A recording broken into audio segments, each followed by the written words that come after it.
Isang mapagpalang umaga po. Kumusta po ang inyong tulog? Yung iba puyat pa daw. At least nakatulog kayo kahit pa paano. Salamat po sa pagbasa ng salita ng ating Panginoon na pagbubulay-bulayan natin ngayong umaga. And last Sunday, sino nakakaalam ng pinag-usapan natin o ng pinagbulay-bulayan natin last Sunday? Galing sa aklat ng Genesis chapter 15 verse 1 to 6. Yung first Sunday ng ating taon. Isang magandang manunula ng taon, no? At para sa ating lahat, salita ng Diyos na dapat natin maging kinabukasan. No, napakaganda ng topic last Sunday. No faith, ano sabi nun? No faith, no. Wala si Ate Pearl, wala no faith, no future. Isang mabigat na salita galing sa ating Panginoon, and pinapaalalahanan tayo last Sunday na lumakad ng may pananampalataya. Napakabigat ng sinabi doon dahil sabi niya doon, our faith, sabi ni Pastor Marlon, our faith affects our future. Naniniwala po ba kayo doon? Nung sinabi niya yun, sabi ko, totoo, tamang-tama. Kaya naman, let's build our faith this year.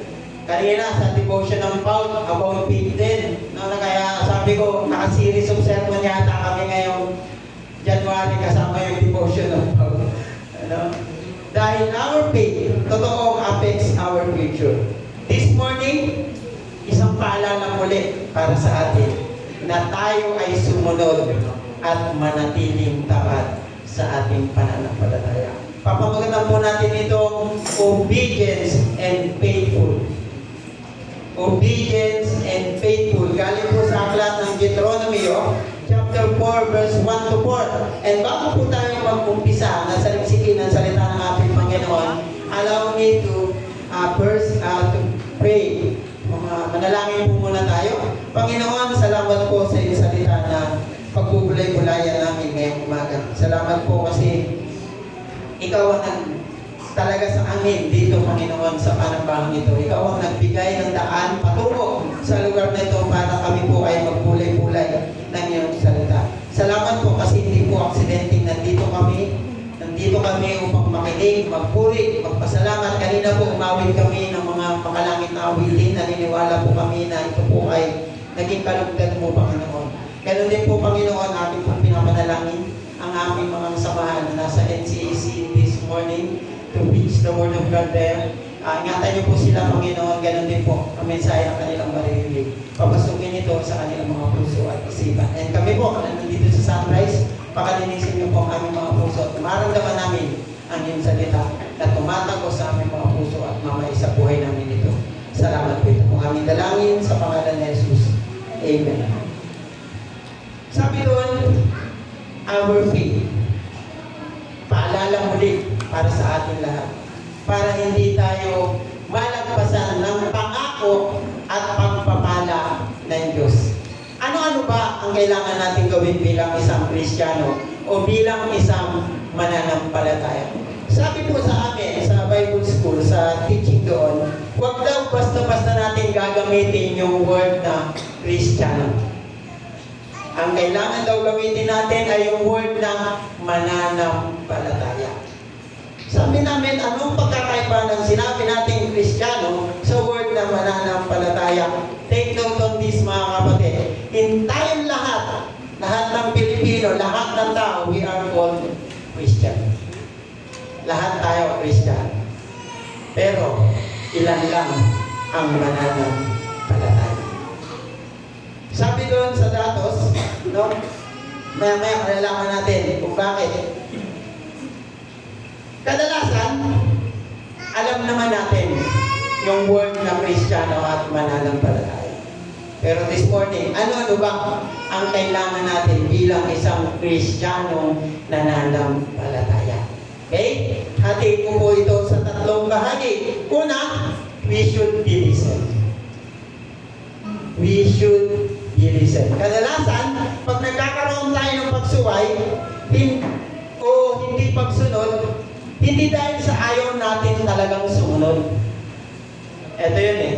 Kadalasan, kaya tayo nagkakaroon ng pagsuway kasi hindi tayo nakikinig. Yan yung masakit na katotohanan. Nagkakaroon tayo ng pagsuway kasi hindi tayo nakikinig.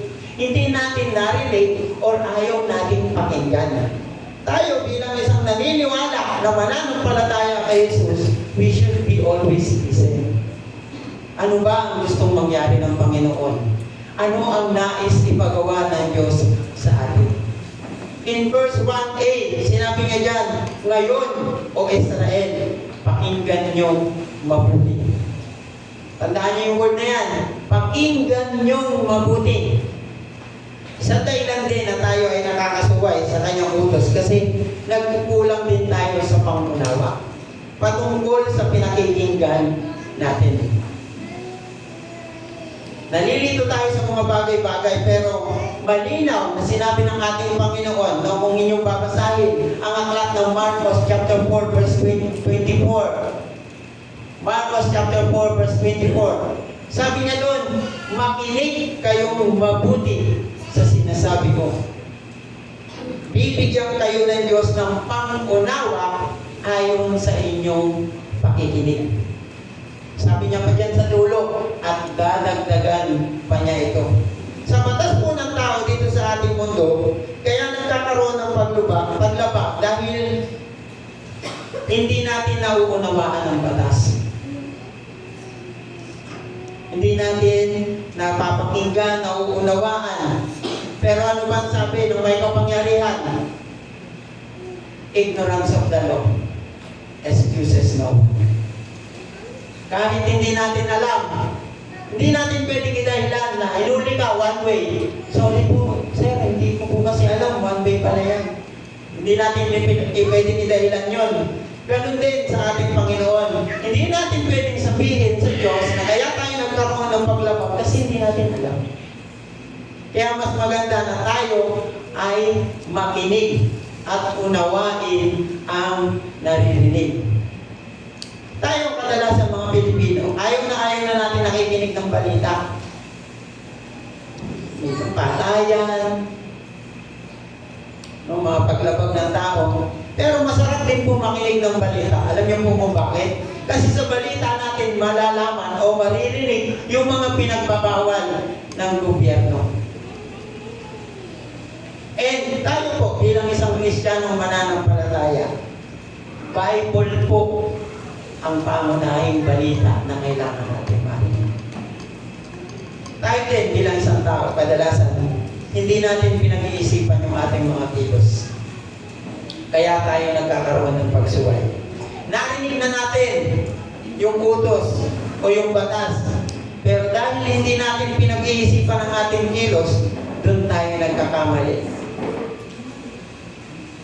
Marahil, hindi pa tayo aware sa pwedeng maging parusa ng ating Diyos.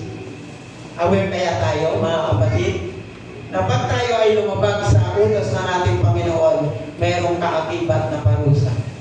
Dito lang sa community lang may nakalagay doon ang laki-laki. No entry. Doon sa anong street ngayon? Strawberry. Pero papasok at papasok pa rin.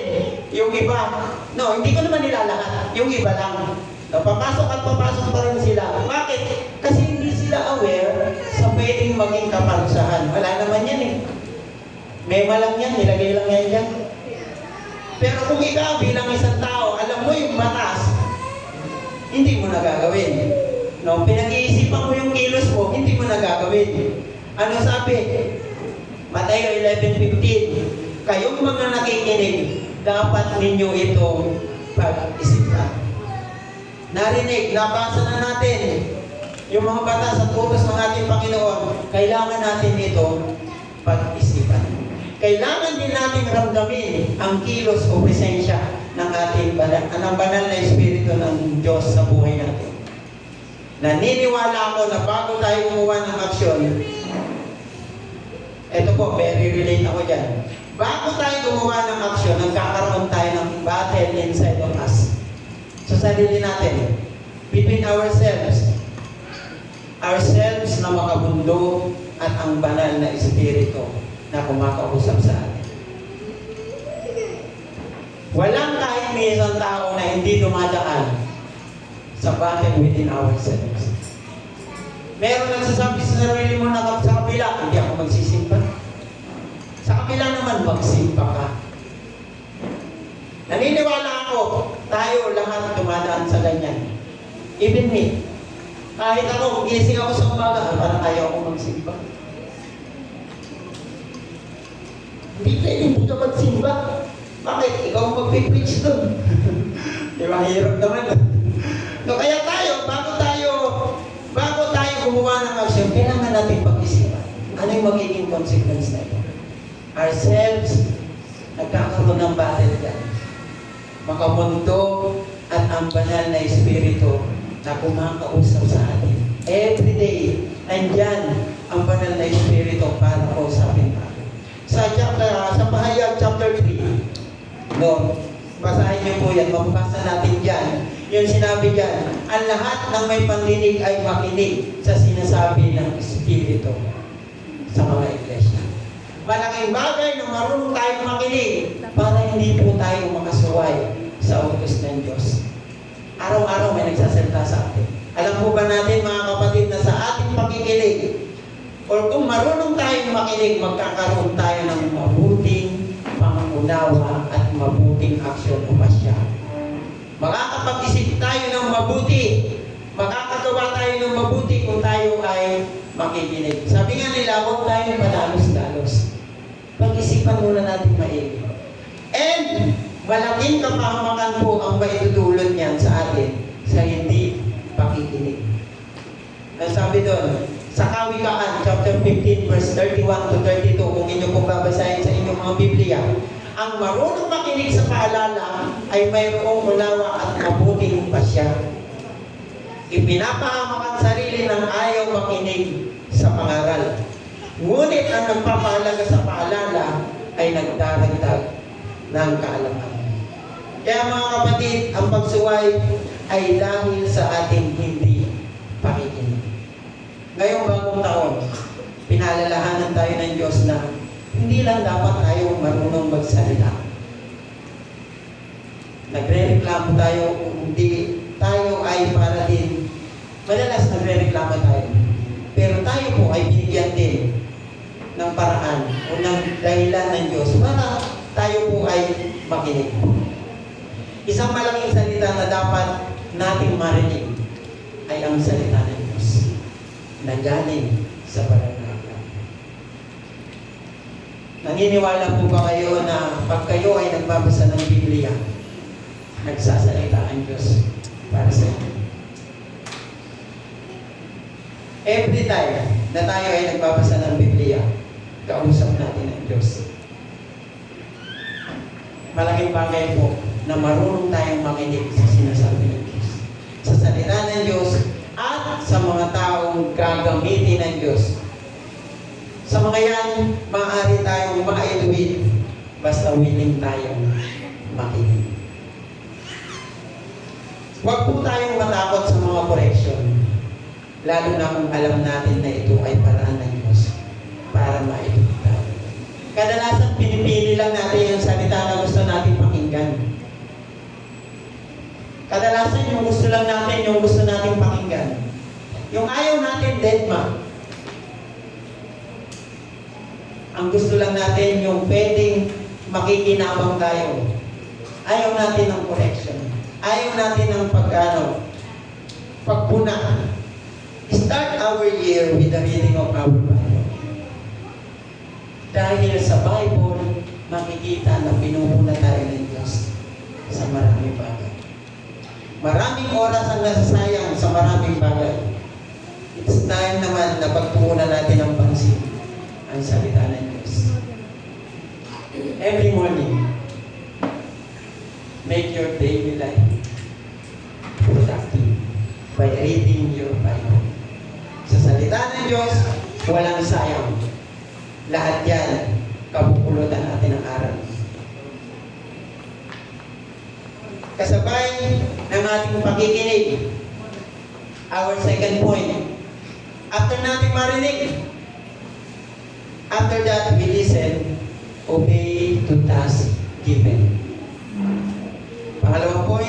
obey to the task given. Ano sabi diyan? Sundin ang tuntunin itinuturo ko sa inyo. Paalala na hindi lang tayo basta-basta nakikinig. Hindi lang basta-basta pagpasok yan sa ating mga tenga.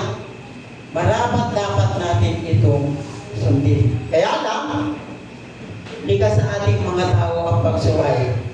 Lalo na kung ang nangyayari, eto yun lalo na kung ang nangyayari ay hindi natin gusto. Sabi ng nanay mo, maglinis ka ng bahay na. Ayaw mo maglinis So hindi mo siya gagawin kahit narinig mo na siya. Sabi ng nanay, mga magulang mo, mag-aral ka ng mabuti. Hindi mo nga ito nasusunod dahil nga abala tayo sa ibang bagay. And eto pa isa pang dahilan, hindi natin gusto yung bagay na yun. Ang mga bata ngayon, kailangan pang pagsabihan, mag-aral kang mabuti, kailangan mo pang ipanood yung nagko-construction. Mahirap ang buhay sa construction worker. Yung buhay ng construction worker, yung mga nagkakatulong, napakahirap. So pag hindi po tayo nag-aral na mabuti, yan ang paksak natin. Yung pagkatin natin, yung pagtawid natin ng bakod. Ang sunod na itatawid nyo dyan, hollow blocks at simento. May mga nagiging sagabal dahil hindi natin gusto yung nangyayari o ayaw natin. Kaya tayo nagkakaroon ng pagsuway. Ano po sabi sa 2 Timothy chapter 2 verse 4? Sabi yan, ang isang kawan ay hindi nagiging abala sa mga bagay na walang kaugnayan sa pagiging kawan. Tandaan niyo po yan ha? Take note of this. Ang isang kawan ay hindi nagiging abala sa mga bagay na walang kaugnayan sa pagiging kawan. At sabi, sa halip, sinisikap niyang mabigyan ng kasiyahan ang kanyang pinuno. Ano pong ibig sabihin niya? Tayo po, bilang isang mananampalataya, tayo mismo, dapat abala tayo sa mga bagay na may kinalaman sa paglahok ng ating pananampalataya. Yung pinuno po na tinutukoy dito ay ang ating Panginoon. So anything na walang kinalaman sa buhay pananampalataya natin ay hindi po dapat natin binibigyan ng halaga o importansya. Kaya nahihirapan tayo sumunod sa sinasabi ng Diyos kasi meron tayong ibang bagay na gustong pagtuunan ng pansin. Meron tayong ibang focus. Hindi ko po sinasabi na huwag tayong magtrabaho kasi kailangan yan. But, tingnan natin, ano ba yung gustong sabihin sa atin ng ating Panginoon? Ilang oras lang ang hinihingi sa atin ng ating Panginoon, ipagdadamot pa natin. Lagi nating isipin mga kapatid na sa ating pagsunod ay may bungayang pagpapala. Ano yung pagpapala na yun? Yung biyaya. Lahat ng matagal na nating hinihiling, kasabay yan o kapalit yan ang ating pagsunod sa gustong mangyari ng Diyos sa buhay natin. Marami na akong narinig, marami na tayong narinig na mga testimony. After nila sumunod sa ating Panginoon, doon nila naramdaman yung biyaya ng ating Panginoon. Sabi ng isang classmate sa Bible school, after I following Jesus, we lose more friends. We lose some friends. Nawawala yung ibang mga kaibigan after kung sumunod sa ating Panginoon. But, after kung sumunod sa ating Panginoon, I gain more spiritual friends. Yung mga kaibigan mo na mananampalataya din. At yung mga kaibigan mong mananampalataya na yun, isa yung biyaya ng ating Panginoon. Dahil nga, sumunod tayo sa ating Panginoon. Sabi dyan, ang pagsuway ay sumpa ng kapalit nito. Kaya mamili po tayo mga kapatid. I think na-preach ko na ito before. Mamimili tayo. Pagpapala ba or sumpa? Kasama nga sa mga ipit na paalala sa atin ng ating Panginoon, yung sinasabi sa Deuteronomy chapter 30 Ngunit kailangan makinig kayo sa Kanya at buong puso't kaluluwang sumunod sa Kanyang mga utos. Mga kapatid, lagi po natin isipin na ang pagsuway natin o hindi pagsunod ay nagmumula yan sa puso. Bakit sa puso? Bakit kaya sa puso? Sa puso natin na hindi sumusunod. Kaya mayroong isang pangako ang Diyos na pag tayo ay na kay Kristo na, kasama ang puso natin sa babaguhin ng Diyos. Amen po ba? Sabi po ng Diyos sa bayang Israel sa kanilang pagsamba, no, sa aklat ng Ezekiel, chapter 11, verse 19 to 20. Sabi niya dyan, bibigyan ko sila ng bagong puso at bagong espiritu. Ang masuwayin nilang puso ay papalitan ko ng pusong masunurin. Verse 20, upang lumakad sila ayon sa aking mga tuntunin at sumunod sa aking mga utos. Sa gayon, magiging bayan ko sila at ako ang kanilang magiging Diyos. Bagong puso at bagong espiritu ang ibibigay sa atin ng ating Panginoon. Aalisin niya ang masuwayin nating puso at papalitan ng puso masunurin. Bakit? Alam niyo po ba na ang puso po ang ugat ng lahat ng kasalanan? Kaya nga pinalalahanan tayo na bantayan ang ating mga puso. Para sumunod tayo sa kanyang mga utos. And pag sumunod tayo sa kanyang mga utos, ituturing niya tayong anak. Amen po ba? Yun yung gusto natin maramdaman. Yung itinuturing tayo ng ating Panginoon na tayo ay kanyang anak. Lagi natin sinasabi, we know Jesus. We love Jesus. Pero hindi naman tayo marunong sumunod sa kanyang mga utos. Sabi nga po, isang datos ng bansang Pilipinas, here in the country, no, sa Pilipinas lang, we are considered 95% Christian family. 95% ha? Tingnan nyo yan.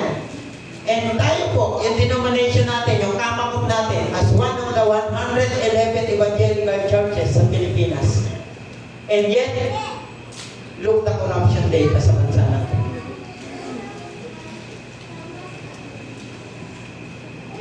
Lahat ng ahensya ng gobyerno, tingnan nyo, yung corruption doon. Let's look the mindset, the perspective of the believer. Nakakalungkot, di ba? We claim na kilala natin ang Diyos. Alam natin kung paano nagagalit ang Diyos. Alam niyo po ba? Alam po ba natin kung paano magalit ang Diyos? And masakit na katotohanan, we claim na mahal natin ang Diyos, ngunit hindi nakikita sa ating mga kilos, sa ating buhay, sa ating pagkatao. Marami tayong question sa ginagawa ng Diyos sa buhay natin. Minsan sasabihin pa nga ng tao, Lord, hindi ko naiintindihan ang gusto mong mangyari. Hindi ko naiintindihan yung gusto mong ipagawa sa akin. Bakit hindi natin naiintindihan? Kasi hindi natin sinusunod yung gusto ng Diyos sa atin. Sabi nila, ang pagsunod sa ating Panginoon ay isa sa pinakamahirap gawin. Kasi hindi natin naiintindihan. Kung inyo pong titingnan, obedience in the Bible means, sabi yan, to listen to God's words, follow His commandments, and act in accordance with His will. Nakita nyo na po, nakasama ang accordance with His will, na ayon sa kanyang kalooban. Kaya lang, gaya nga kanina, kaya tayo hindi sumusunod. Kasi ayaw natin yung gusto ng ating Panginoon na nangyayari sa buhay natin. Yung kagaya ng utos ng ating mga magulang, simple lang din sa utos ng ating Panginoon. Ayaw natin sa gustong mangyari ng Diyos sa buhay natin. Pakiramdam natin, mapapahamak tayo. Naisip niyo na po ba yun?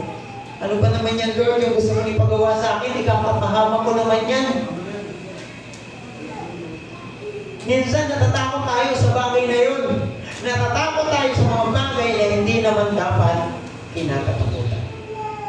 Susunod tayo sa Kanya, ayaw man natin ang gusto niya para sa atin.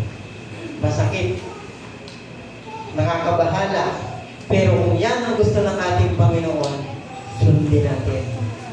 Kaya mga kapatid, wala pong tayong dapat ikatakot. Basta iasa natin sa Diyos ang lahat. Lahat dapat plano ng Diyos na nakaalay sa buhay natin. Huwag tayong mag-alala. Naniniwala ako na hindi tayo ipapahamak ng Diyos. Taas ang kamay ng naniniwalang ipapahamak tayo ng Diyos. Kahit buksan niyo yung buong Bible, wala kayong mabasa dyan na lahat kayo ay ipapahamak ko. Ano sabi doon? Always natin tandaan ang sinasabi ng Jeremiah 29:11. Ano sabi doon, mga Saturday schooler? Jeremiah 29:11. No? For I know the plans I have for you to prosper you and not to. O, di ba? Walang sinabi ang Diyos na ipapahamak niya tayo. Meron pa ibang isa pang pangyayari, kaya ayaw natin sumunod sa Diyos. Kasi takot tayo na mausig. Pag kami ay nami-meeting ng South to Core at meron kami mga topic about discipleship, bakit hindi na sumunod si ganito? Bakit ayaw niya na? Kasi inuusig siya. Nagkakaroon ng pag-uusig. Taas ang kamay na nung wala nang magsimba sa ACCS, nakatanggap ng pag-uusig galing sa ibang hindi nananampalataya. Lahat tayo nakaramdam ng pag-uusig. Pero ano sabi ng Matthew chapter 5 verse 10 to 12? Tingnan niyo po sa inyong mga Bible. Sabi doon, pinagpala ang mga inuusig ng dahil sa kanilang pagsunod sa kalooban ng Diyos. Sabi diyan, sapagkat kabilang sila sa kaharian ng langit. Pinagpapala ang mga nilalait at inuusig ng mga tao at pinararatangan ng lahat ng uri ng kasamaan. Napawang kasi mga lima ng dahil sa akin. Sabi niya sa dulo, magsaya kayo at magalak sapagkat malaki ang gantimpala, ang inyong gantimpala sa langit. Alalahanin niyo inusig din ang mga propetang nauna sa inyo. Mausig man tayo dahil sa ating pagsunod. Sabi diyan, mapalad tayo. We are blessed kasi inuusig nila tayo. Bakit? Meron tayong gantimpala sa langit. Ano ba yung gantimpala na yun? Taas ang kamay ng gustong mapabilang sa kaharian ng langit. Taas ang kamay. So lahat tayo gustong mapabilang sa kaharian ng langit. But, kailangan natin sumunod sa utos ng ating Panginoon.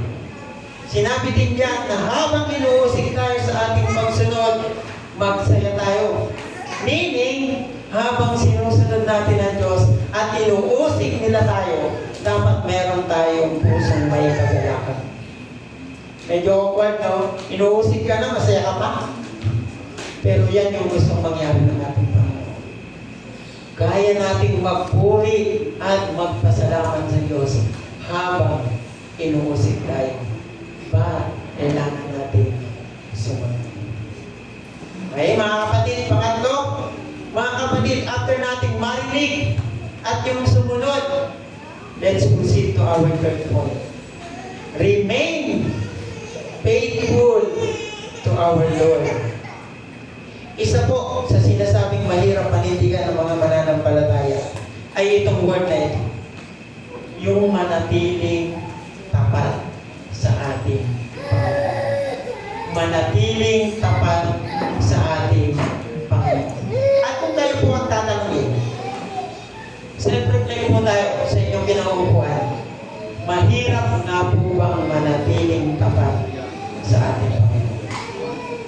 Kung kayo po, mahirap bang manatiling tapat sa ating Panginoon? Paano po magawa natin manatiling tapat? Dapat malinis na po muna ang ating mga puso. walang bahid na kahit na anong karumihan. Pag malinis ang ating puso, makikita natin ang Diyos. Sabi po sa Mateo chapter 5 verse 8, pinagpala ang may malinis na puso sapagkat makikita nila ang Diyos. And pag nakikita natin ang Diyos, pag nakikita natin ang Diyos, magagawa nating manatili. Ano ba ang mapapala natin kung tayo ay mananatili sa ating Panginoon? Pwede naman wag na lang tayo manatili. We follow Jesus and after that, wala na. Sabi nga ng kanta, no turning back. No? Wala nang balikan to. Pag sumunod tayo sa ating Panginoon, no U-turn. Wala nang balikan. Ano pa ba ang mapapala natin kung tayo ay mananatili sa ating Panginoon? Dalawa po. Una, katuparan ng pangako ng Diyos. Maraming pangako ang Diyos sa buhay natin. Amen po ba? Napakarami yung pagpapalain tayo. Sabi dyan sa John chapter 15 verse 7, kung kayo ay mananatili sa akin at ang aking mga salita ay mananatili sa inyo, hingin ninyo ang anumang inyong ibigin at ito ay mangyayari sa inyo. Church, manatili tayong tapat sa ating pananampalataya and matatanggap natin ang katuparan ng pangako ng Diyos. Pangalawa, ang pag-ibig ng Diyos. Yes, pwedeng sabihin natin, mahal naman ako ng Diyos, hindi na magbabago yun. Pero pwedeng magbago yun pag nawala ang relasyon natin sa ating Panginoon. John chapter 15 verse 10, kung tinutupad ninyo ang aking mga utos, ay magsisipanahan kayo sa aking pag-ibig, gaya ng pagtupad sa mga utos ng aking Ama, at ako'y nananatili sa kanyang pag-ibig. Ngayon, tanong, mahirap bang manatili kay Kristo?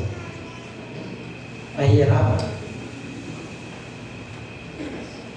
John chapter 15 verse 4. Sabi niya dyan, manatili kayo sa akin at mananatili din ako sa inyo. Hindi magbubunga ang sangang hindi nananatili sa puno. Tingnan niyo yan, ha? Hindi magbubunga ang sangang hindi nananatili sa puno. Kaya huwag po tayong umalis sa puno. Gayon din, hindi kayo magbubunga kung hindi kayo mananatili sa tunay nga na wala tayong magagawa kung hiwalay tayo sa Diyos. Na kayang umakda ng lahat ng bagay. Dahil kahit ano pa ang ating balikan sa buhay, ay Diyos pa rin ang magpapabuhay sa atin.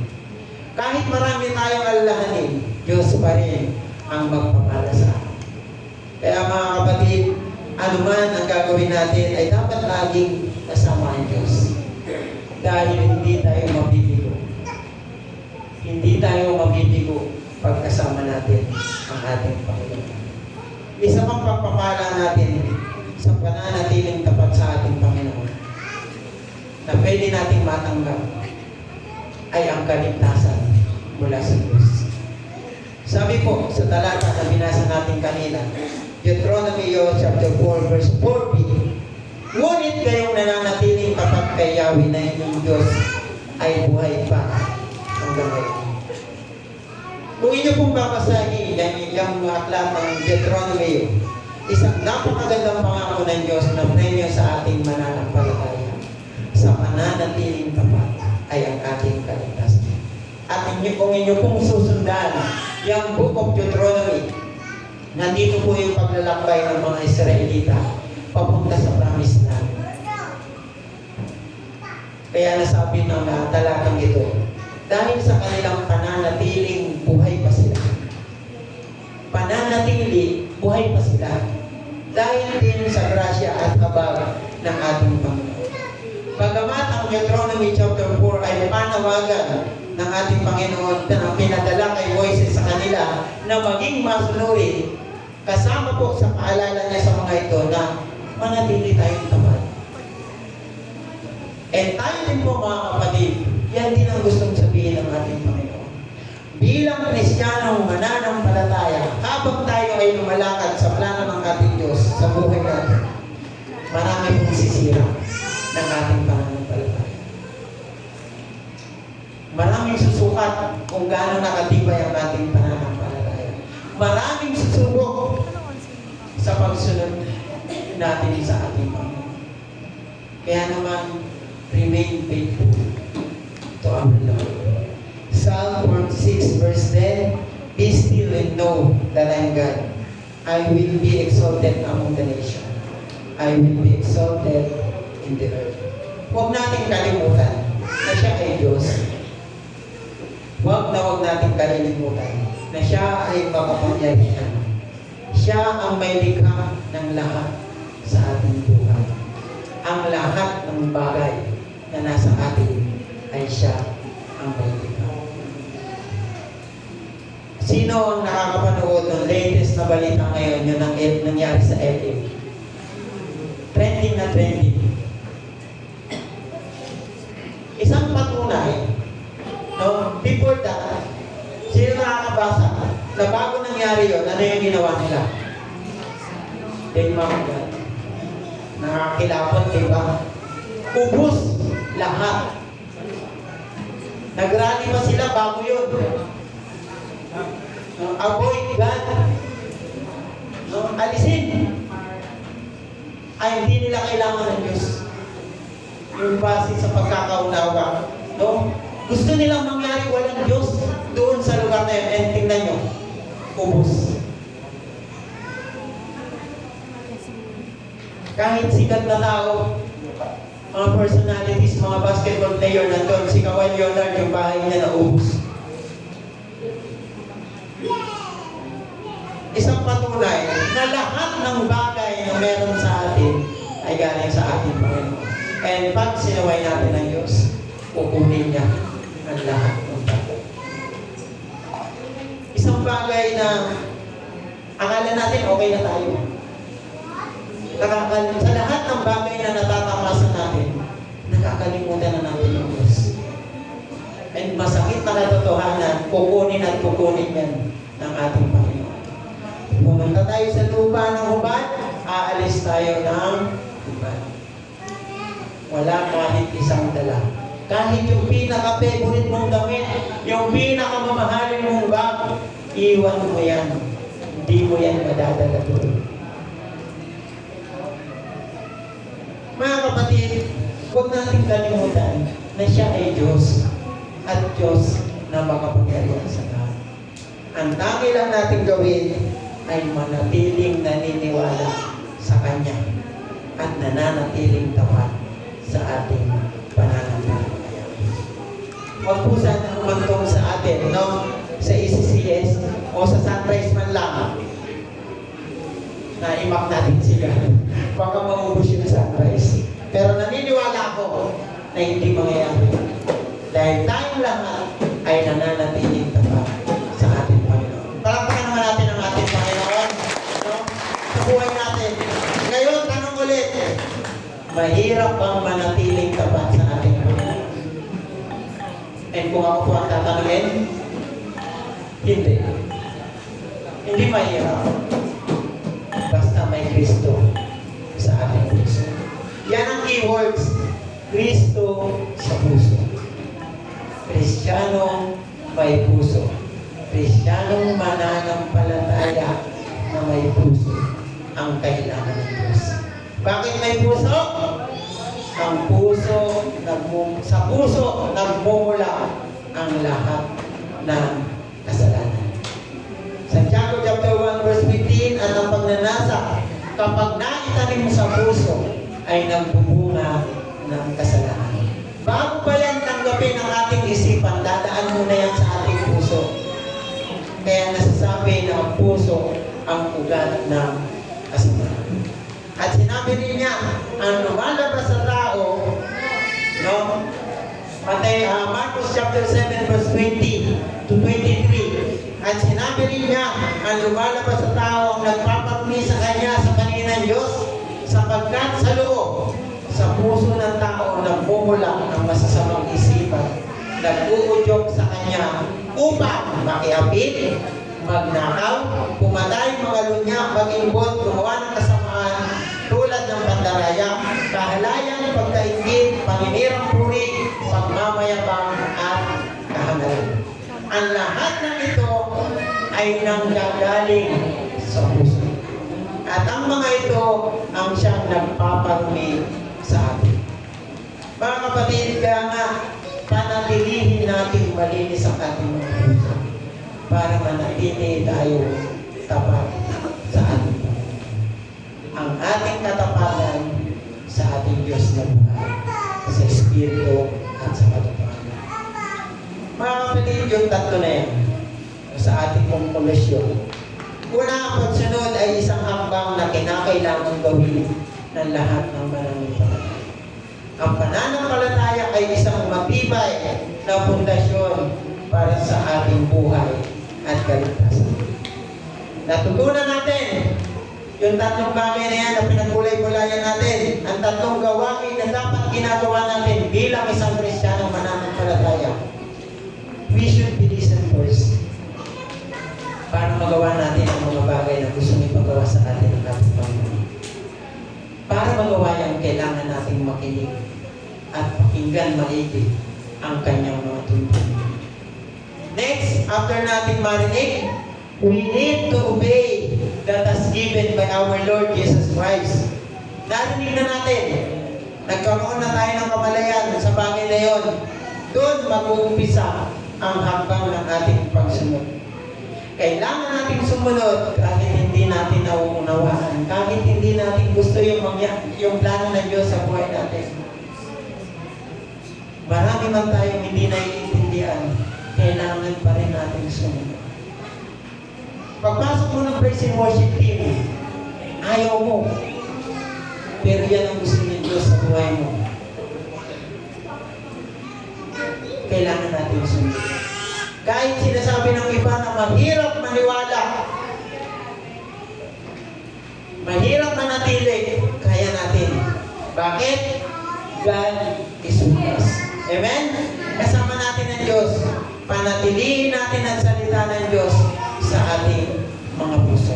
Yan ang pinakalas. Remain faithful to our Lord Jesus Christ. Mananatili tayong tapat, mananatili tayong sa kanyang pag-ibig. Mga kapatid, tatlong bagay lang na gusto natin maramdaman. Tatlong bagay na gustong ipagawa sa atin ng ating Panginoon. Hear, obey, and remain faithful to our Lord. No? Huwag po natin kalilimutan. Ngayong taon, 2025, isang gustong mangyari ng Diyos, palaguin ang ating pananampalataya at manatili tayong tapat na nananampalataya. Amen? Purihin po ang salita ng ating Panginoon sa pagkakataon.